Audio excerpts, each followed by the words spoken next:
Muy bien, en esta ocasión vamos a abrir nuestras Biblias. Abre tu Biblia allí en tu hogar, en la carta a los Hebreos, en el capítulo 2, y leeremos los versículos 5 al 18, si es que podemos en este tiempo. Hebreos capítulo 2, versículos 5 al 18.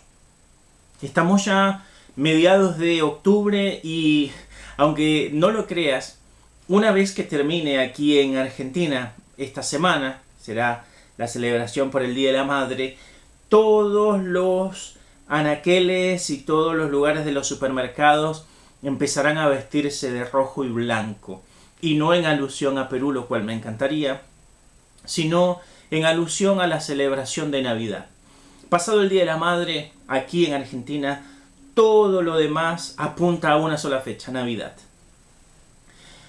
Y cada uno de nosotros, de alguna manera, todos los años, planeamos cómo vamos a llegar a este día, cómo será la cena, quiénes serán los invitados, qué comeremos y todo esto. Pero todo esto, más allá de la regalería y todo lo lindo que tiene la Navidad, tiene un origen.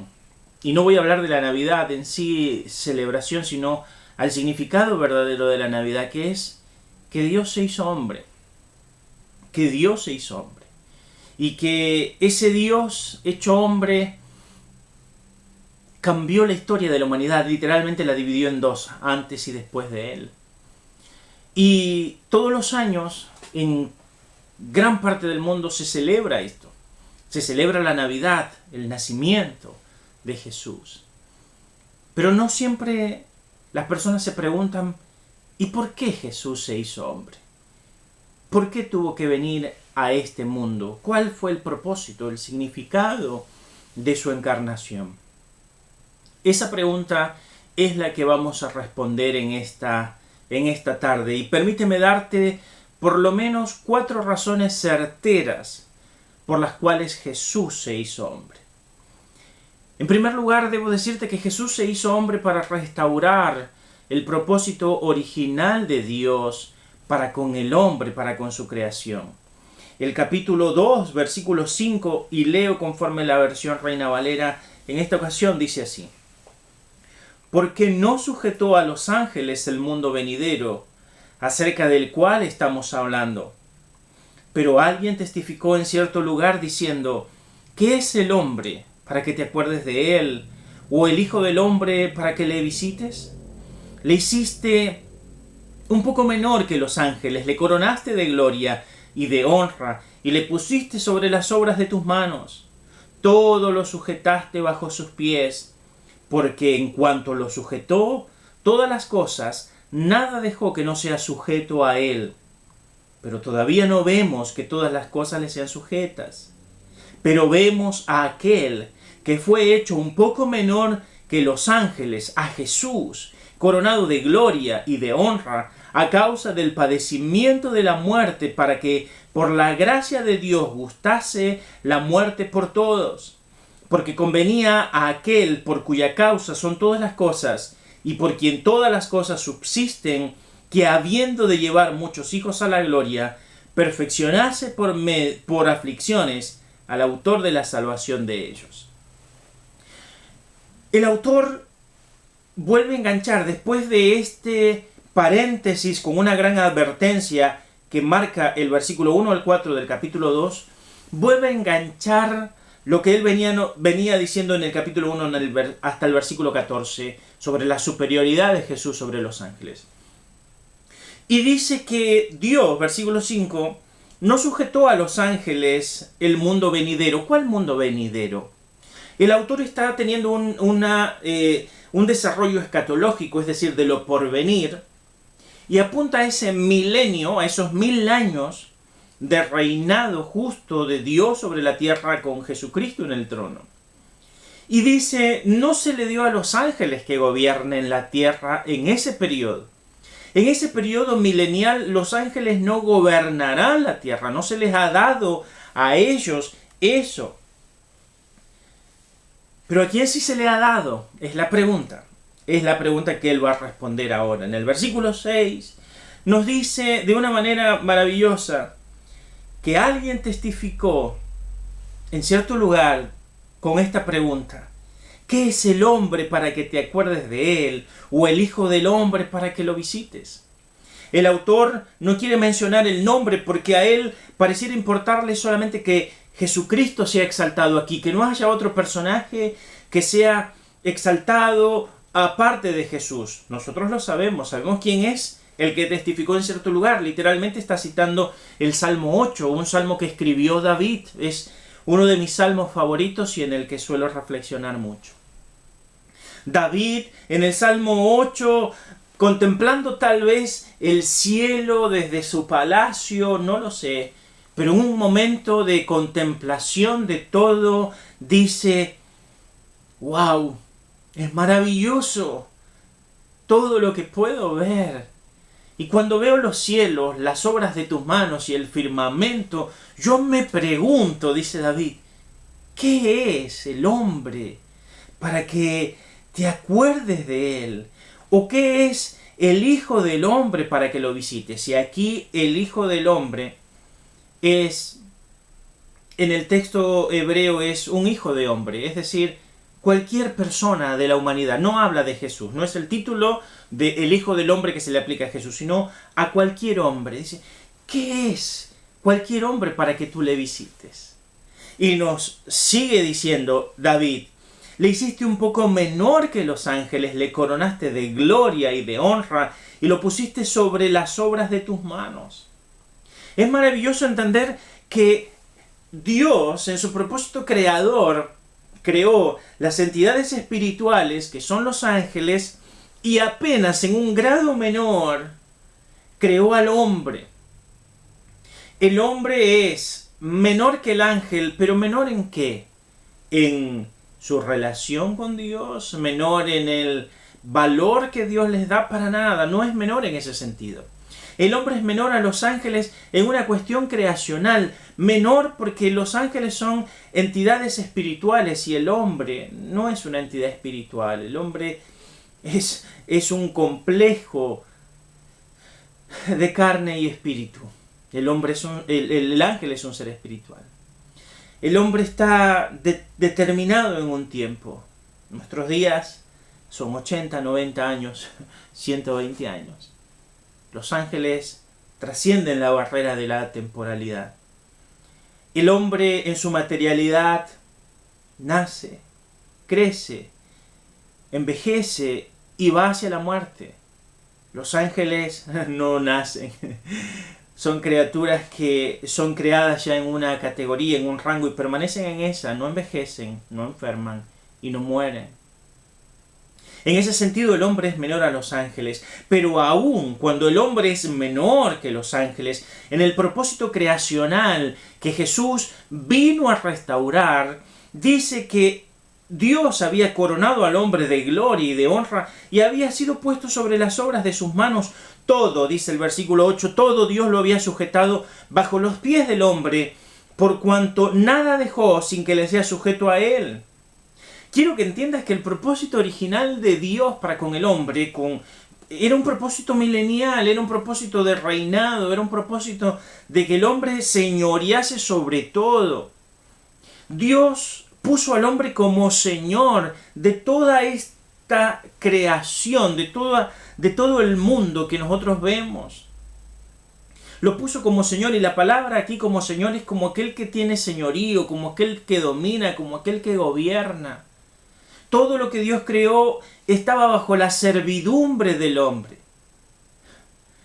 La tierra era para servidumbre del hombre.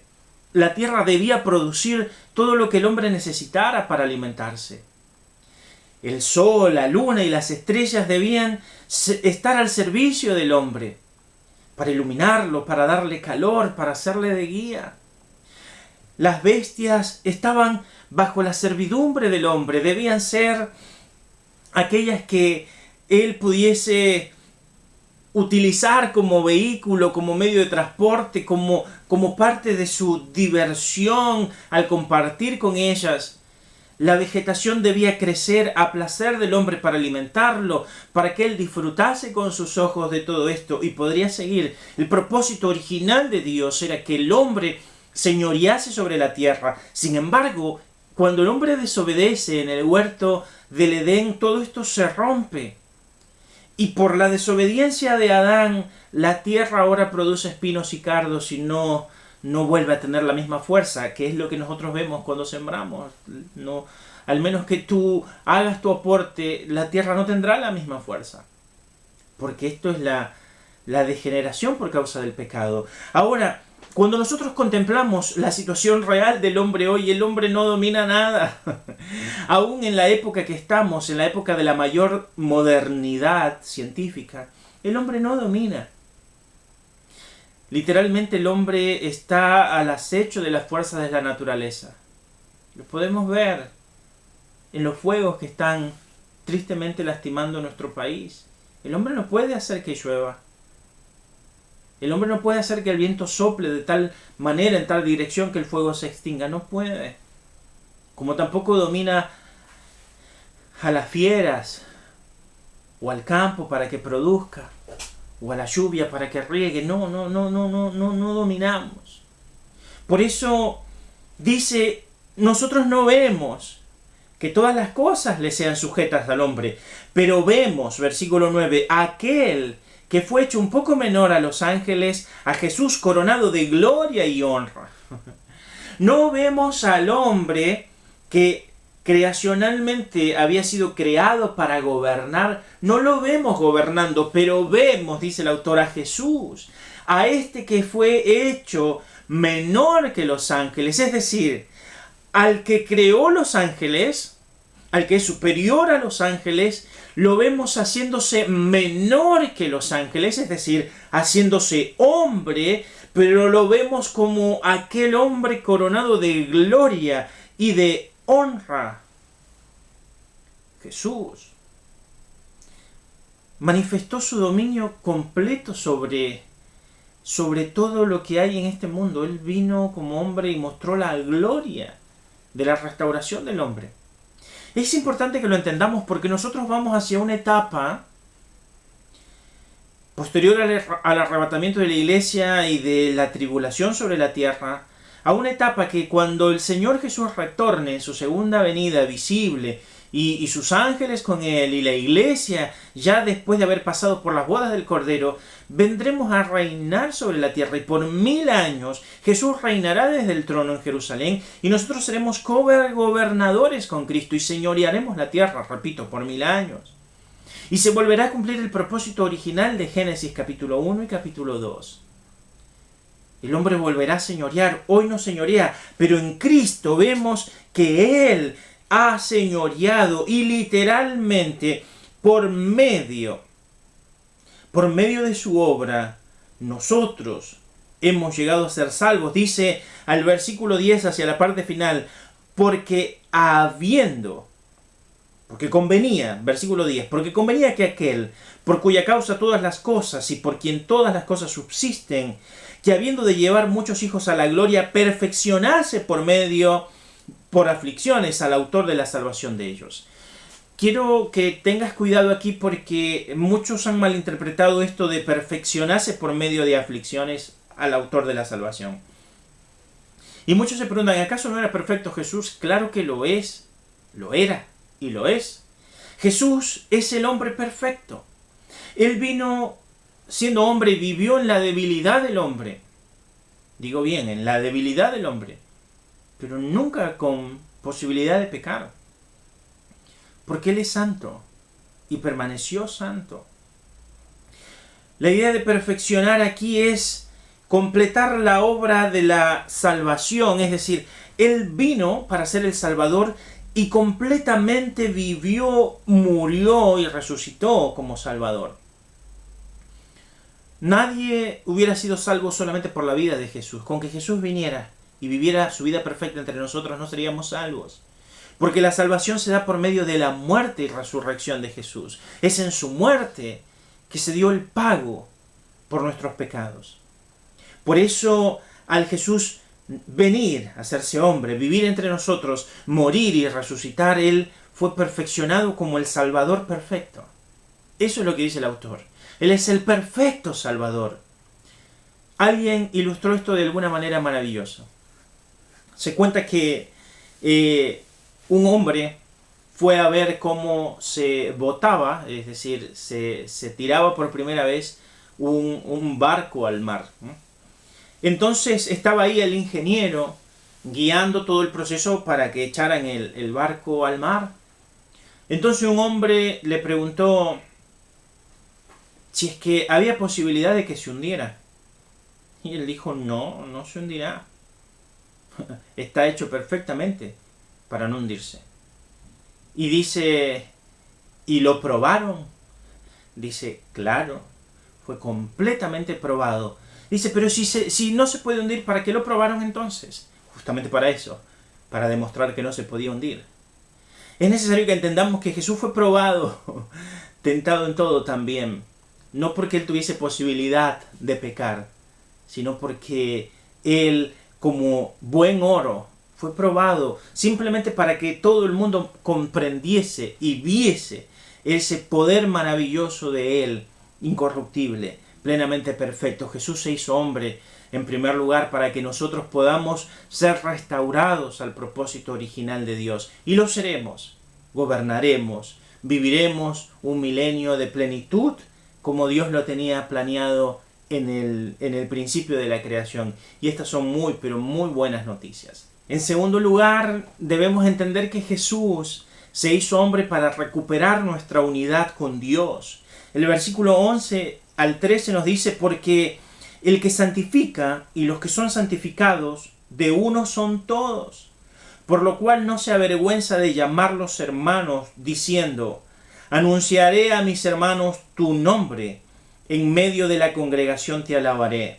Y otra vez, yo confiaré en él, y he aquí, y de nuevo, he aquí, yo y los hijos que Dios me dio. Te decía que en segundo lugar Jesús se hizo hombre para recuperar nuestra unidad con Dios.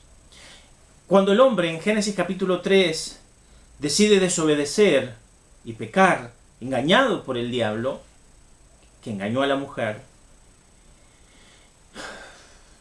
esa unidad maravillosa que tenía Adán con Dios, porque Dios visitaba a Adán en el huerto y el hombre tenía comunión íntima con Dios, se rompió. Y se rompió de tal manera que el hombre necesita sí o sí que Dios intervenga para que él tenga comunión con él. El hombre de manera natural no puede volver a tener comunión con Dios, se quebró esa posibilidad. Esa posibilidad desde el espíritu del hombre, de ese soplo, de ese soplo espiritual que el hombre tenía, se quebró. Al menos que Dios venga y vivifique el espíritu del hombre, el hombre no puede tener una relación espiritual con Dios. Ahora, el autor nos dice que fue necesario que el que santifica, es decir, Jesús y los santificados, todos sus hijos, son uno, de uno son todos, es decir, del Padre. Por lo cual Jesús no se avergüenza de llamarnos hermanos. El autor cita al profeta Isaías para hacer referencia a Isaías 8:17 y 8:18 luego, para manifestar esta comunión con la que el Señor nos restablece y nos trata. Una de las cosas que me llamó más la atención cuando estudiaba esto es entender que cuando Jesús estuvo entre nosotros, antes de ir a la cruz, Jesús no les dijo nunca hermanos a los suyos. Les dijo siervos, les dijo discípulos, les dijo amigos, pero no hermanos. Pero es maravilloso ver que cuando Jesús resucita y se acercan las mujeres al huerto y María intenta acercarse, Jesús le dice, no me toques, porque todavía no he subido al Padre. Pero ve y dile a mis hermanos, subo a mi Padre y a vuestro Padre, subo a mi Dios y a vuestro Dios. Esto es maravilloso de entenderlo porque Solamente mediante la muerte y resurrección de Jesús llegamos a ser hijos de Dios. Repetiré esto, mediante la muerte y resurrección de Jesús llegamos a ser hijos de Dios. Y es allí donde pasamos a ser hermanos. Y si hermanos, hijos de Dios, tenemos nuevamente esa comunión quebrada. Porque esta comunión quebrada solamente por precio de sangre y la sangre de Cristo, que es el que nos santifica, podíamos recuperarla. Es maravilloso porque este hecho de ser hijos de Dios nos sobrepasa. A mí me sobrepasa el entendimiento. Hemos sido adoptados, hijos, pero tenemos todos los beneficios de hijos. Porque la Escritura da testimonio diciendo que somos hijos de Dios y coherederos con Cristo. Coherederos de la gloria venidera. Repito, como lo dije en el primer punto, el Señor vino para restaurar el propósito original de Dios. Él vino para volvernos a esta comunión de intimidad con Dios, donde somos hijos y coherederos, donde tenemos todos los beneficios nuevamente.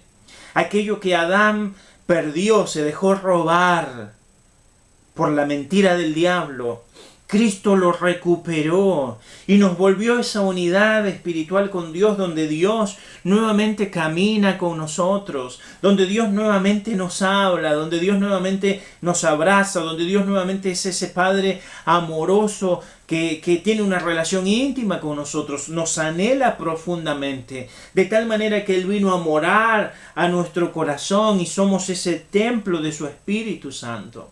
Podemos acercarnos confiadamente a Él una y otra vez, al trono completo de la gracia de Dios, y podemos disfrutar de la gloria y del amor de Dios.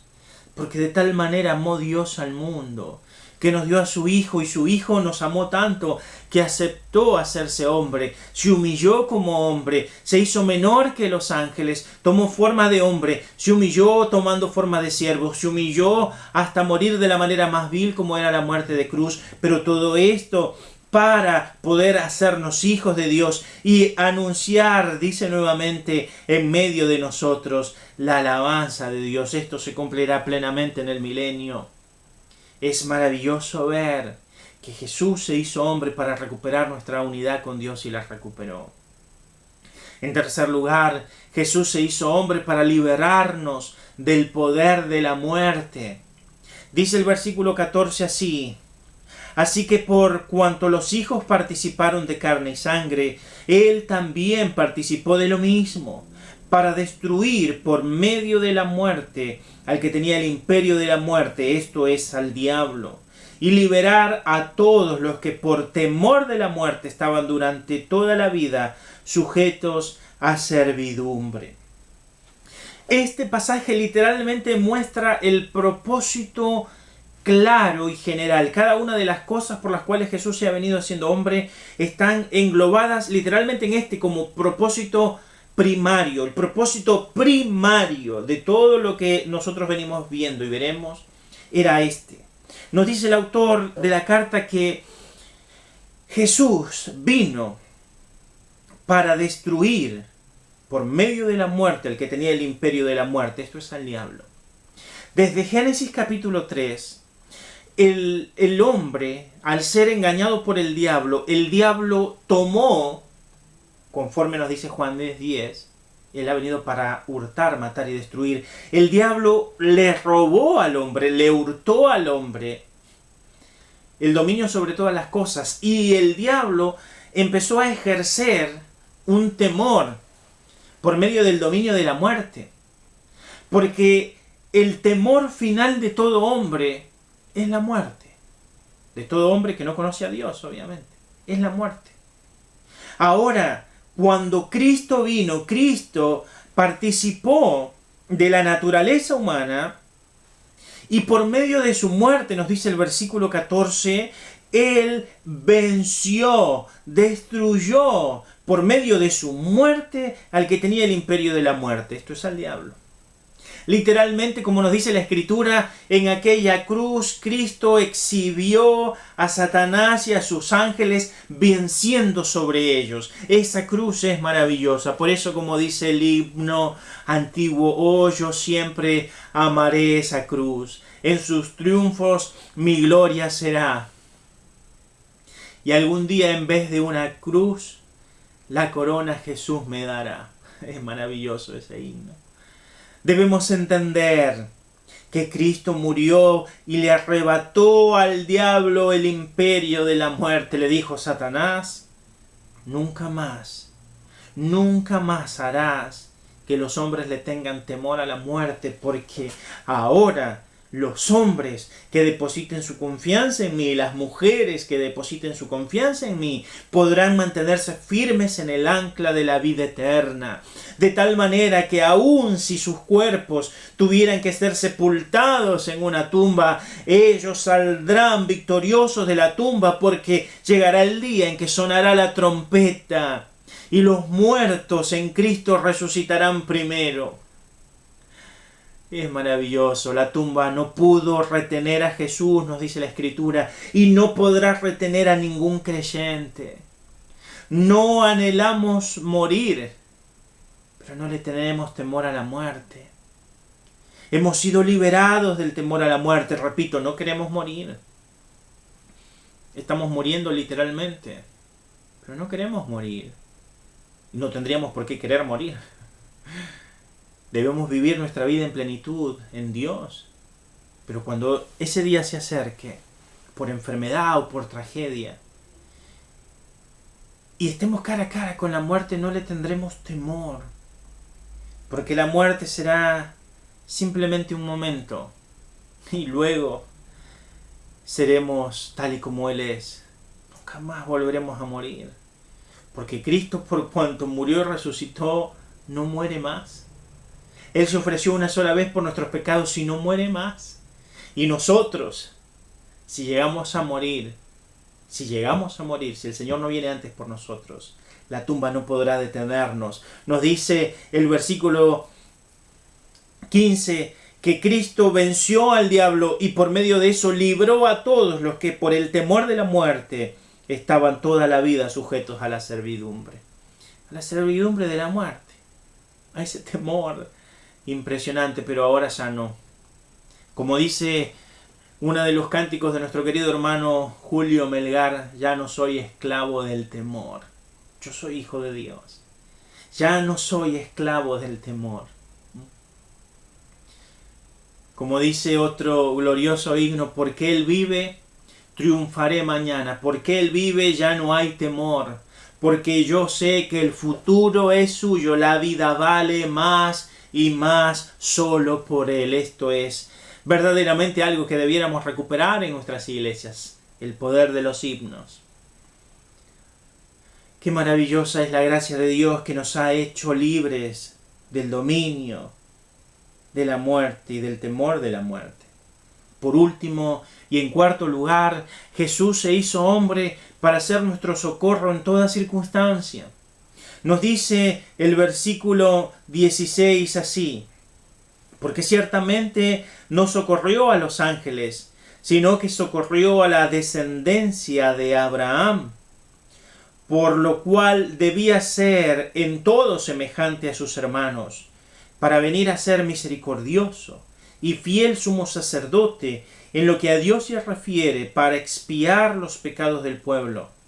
Pues en cuanto él mismo padeció siendo tentado, es poderoso para socorrer a los que son tentados.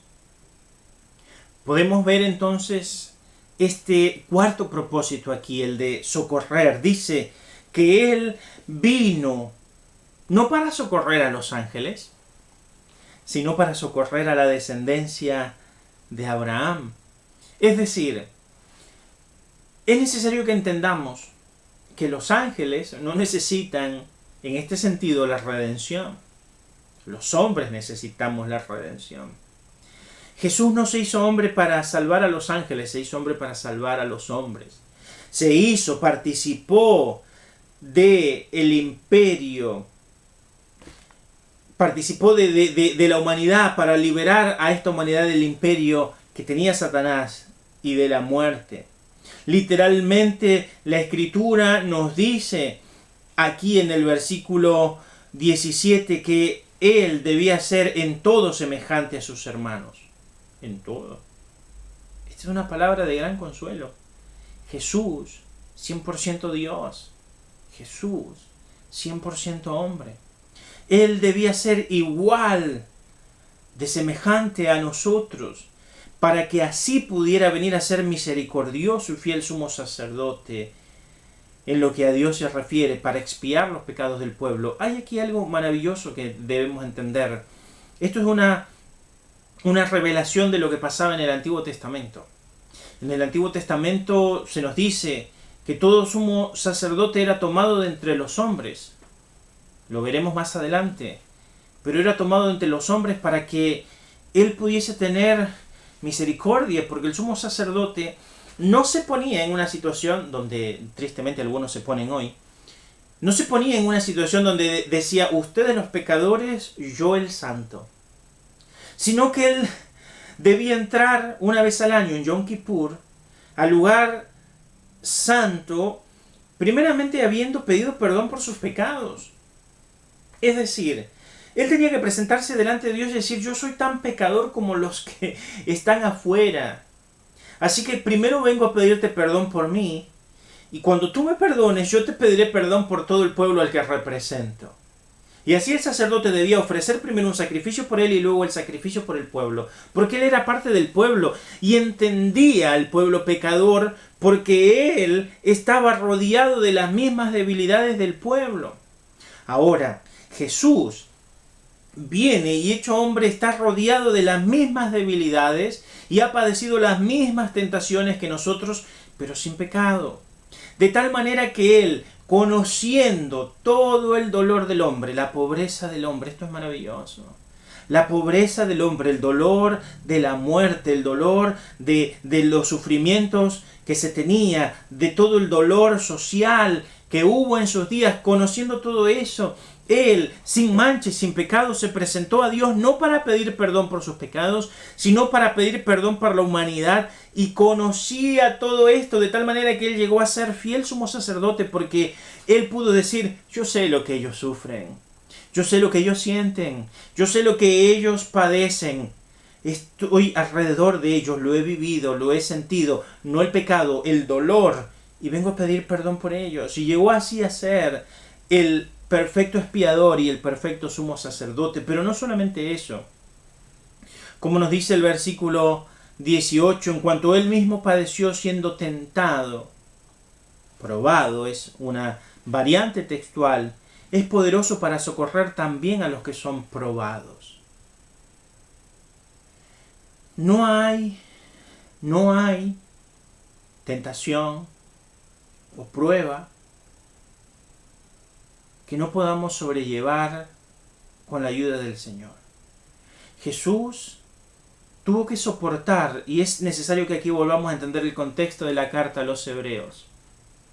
Los hebreos estaban siendo tentados a negar su fe, estaban siendo tentados a dejar a Cristo, estaban siendo tentados a volver a una vida de rituales o a una vida en la cual Jesús no era el centro. Esa es la tentación que el autor va a empezar a trabajar en toda la carta a los hebreos.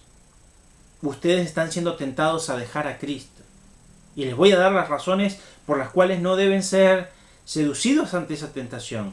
Una de ellas es que Jesús también fue tentado en todo y venció a la tentación. Jesús fue tentado a no ir a la cruz. Es necesario que recordemos esto, Mateo capítulo 4. Jesús fue tentado a no ir a la cruz. El diablo, de la manera más descarada y mentirosa, le dijo, yo tengo el dominio de todo. Porque a mí me ha sido dado, literalmente él dijo, yo lo arrebaté. El hombre tenía el dominio y ahora el diablo se atribuye todo el dominio. Él dice, todos los reinos, todo me pertenece. A mí me ha sido dado. Yo lo he arrebatado, era mejor. Y todo te lo daré. Te devolveré el dominio del hombre, el propósito primario. si me adoras. Si no vas a la cruz, no necesitas ir a la cruz. No necesitas padecer. No necesitas sufrir, morir. No necesitas eso. Solo necesitas postrarte y adorarme como si fuera Dios. Y tendrás todo. Jesús dijo, no. Solo al Señor tu Dios adorarás y a Él solo servirás. Y no iré por el camino fácil, Satanás. Cumpliré el camino completo. Seré perfeccionado en todo para ser el perfecto sumo sacerdote. Y restauraré a la humanidad al propósito original, y haré que los hombres sean hijos de Dios y sean hermanos míos. Los libraré del poder que ejerces por medio de la muerte, y seré para ellos un socorro constante en toda circunstancia, para que cuando sean tentados, como tú me tientas, yo los libre. Jesús es socorro en toda tentación. Jesús es socorro en toda dificultad, en toda prueba. No hay dolor, no hay tentación de la cual Él no nos pueda ayudar. Porque Él, como verdadero sumo sacerdote, se compadece de nosotros. Se acuerda de nuestra humanidad porque Él es hombre y es Dios. Él es la respuesta a cada una de nuestras debilidades. Él es la respuesta a cada uno de nuestros dolores. Él es la respuesta a cada una de nuestras luchas. Entonces, a la pregunta, ¿por qué Jesús se hizo hombre? La respuesta es que Jesús se hizo hombre para restaurarnos al propósito original de Dios. Volveremos a señorear. Como Dios lo estableció al principio, lo haremos en el milenio. Jesús se hizo hombre para recuperar nuestra unidad perdida con Dios. El hombre la perdió en Génesis capítulo 3, pero en la cruz Cristo la recuperó y nunca más la podremos perder, porque esa obra de Cristo es completa, como Él dijo en la cruz, tetelestai, todo ha sido pagado, todo está consumado, todo está hecho. Tercer lugar, Jesús se hizo hombre para librarnos del poder de la muerte. No le tenemos más temor, viviremos. Y si esta morada terrestre, dice el apóstol Pablo, 1 Corintios 15, se deshiciera, de Dios tenemos un edificio glorioso, mucho mejor. Este cuerpo se envejece, se enferma, se deteriora. El espíritu por dentro se renueva, pero un día este cuerpo también será renovado y glorificado como el de nuestro Señor Jesucristo. Por último, Jesús se hizo hombre porque Él tenía que llegar a ser nuestro socorro en toda circunstancia, y hoy lo es, y lo será por siempre. Querido hermano y amigo que me escuchas, si necesitas socorro, ven a Jesús. Él es amplio para tener misericordia, porque Él dijo, al que a mí viene, yo no le echo fuera. Vengan a mí todos los que estén cargados y trabajados, y yo los haré descansar. En mí hallarán descanso para vuestras almas. El que tenga hambre, venga y coma. El que tenga sed, venga y beba, beba de mí, y de su interior correrán ríos de agua viva. Cristo es superior a los ángeles. Se hizo inferior a los ángeles por un momento, pero después de resucitar, Dios le dio un nombre que es sobre todo nombre, y lo elevó tan alto, que nunca habrá nadie que pueda estar más alto de Cristo. El único que es digno es el Cordero que un día fue inmolado, que fue muerto, que fue asesinado. Cristo está a la cabeza de todo. Es maravilloso. Toma a Cristo como tu Señor y tu Salvador. Pídele perdón por tus pecados. Él te perdonará. Te hará su hijo y tú serás libre de todo temor. Gracias por acompañarnos. Que Dios te bendiga muchísimo y te esperamos en una próxima transmisión desde este lugar. Que tengas una muy, pero muy bendecida tarde, noche, y recuerda, ora para que pronto el Señor nos permita estar juntos en otros ámbitos ya y poder ver la gloria de Dios de manera sobrenatural. Que Dios te bendiga. Gracias por acompañarnos.